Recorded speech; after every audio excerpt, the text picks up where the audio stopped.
సుజాత గారు, ఏంటి వాళ్ళు ఉగాది సంబరాలు చేసుకుంటున్నారట, ఓ పదవుల పందేరాలట.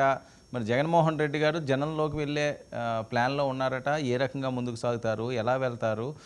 ఒక 10 మంది కలుస్తుంటే 20 మంది పోతున్నారట పార్టీ నుంచి. చాలా ఊహించిన కష్టం కాదా వైసీపీకి?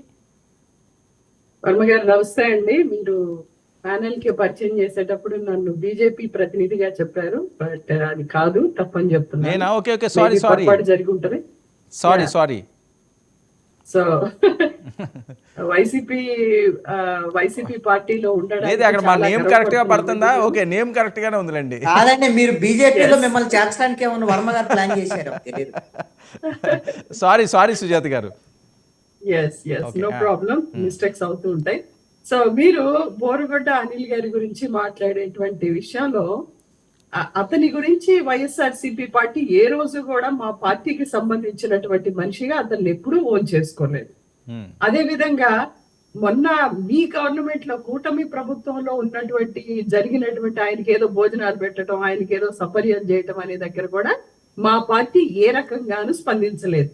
మా పార్టీ పూర్తిగా ప్రజల పక్షాన నిలబడుతుంది. ఈ రోజు బోరుగడ్డ అనిల్ గారి మీద చేపించినటువంటి ఆసక్తి, ఈ రోజు 10వ క్లాసు ప్రశ్నాపత్రం వాట్సాప్ లో రిలీజ్ అవుతుంటే చూపించినటువంటి దాని మీద మనం మాట్లాడుకుంటే మంచిదేమో, ప్రజలకి పనికొచ్చేటువంటిది. బోరుగడ్డ అనిల్ అనేటువంటి వ్యక్తి ఒక 10 ఓట్లు వేయించలేడు ఏ పార్టీకి కూడా, ఏ పార్టీకి కూడా, అది వైఎస్ఆర్సీపీ కానీ లేకపోతే ఇది కూటమిలో ఉన్నటువంటి 3 పార్టీలకు కానీ ఏ పార్టీకి కూడా 10 మంది తోటి ఓట్లు వేయించలేడు. ఒక స్టాండ్ ప్రజల పక్షాన తీసుకోలేనటువంటి వ్యక్తి. అతను కేవలం అసభ్య పదజాలంతో మాట్లాడినందుకు కాను ఎన్నో రకాలైనటువంటి డిబేట్లు 99 ఛానల్లో బోరుగడ్డ అనిల్ గురించి పెట్టడం జరిగింది. అసలు అతని వల్ల సమాజానికి ఏమి ఉపయోగం, అతను మాట్లాడినటువంటి భాష, అతను చేసినటువంటి పోస్టులు చూస్తే ఐటీడీపీ అనేటువంటి సోషల్ మీడియా వెబ్సైట్ మీద, దాని మీద ఎన్ని రకాల పోస్టులు వైఎస్ఆర్సీపీ పార్టీ మీద పెట్టారో అంతకంటే 100 మంది బోర్గెట్లు ఐటీడీపీ దాంట్లో ఉన్నారండి. అదేమి కొత్త కాదు, అందరికీ తెలుసు. ఈ రోజు అధికారం వచ్చింది కాబట్టి ఈ రోజు సెక్షన్ 111 అనే దాని మీద వ్యవస్థీకృతమైనటువంటి నేరాలు కాదు, వ్యవస్థీకృతమైనటువంటి కేసులు పెట్టి వైఎస్ఆర్సీపీ సానుభూతి పరుల్ని భయపెట్టాలని చూస్తున్నటువంటి పార్టీ కూటమి ప్రభుత్వం. కృష్ణాంజనేయుడు గారు చెప్పినట్లుగా ఇది ఒక పేపర్ బోట్ లాంటి పార్టీ. పేపర్ని నమ్ముకొని, అదే విధంగా టీవీలను నమ్ముకొని ఈ రోజు ప్రభుత్వాన్ని నడుపుతుంది.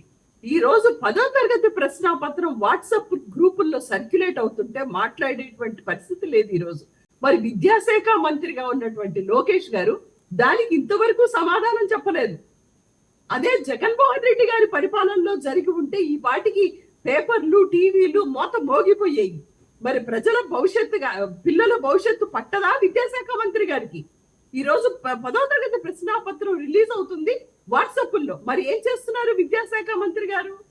నిన్నటి వరకు జగన్మోహన్ రెడ్డి గారిని ఎన్ని రకాలుగా చంద్రబాబు నాయుడు గారు సైకో అని తిట్టారు.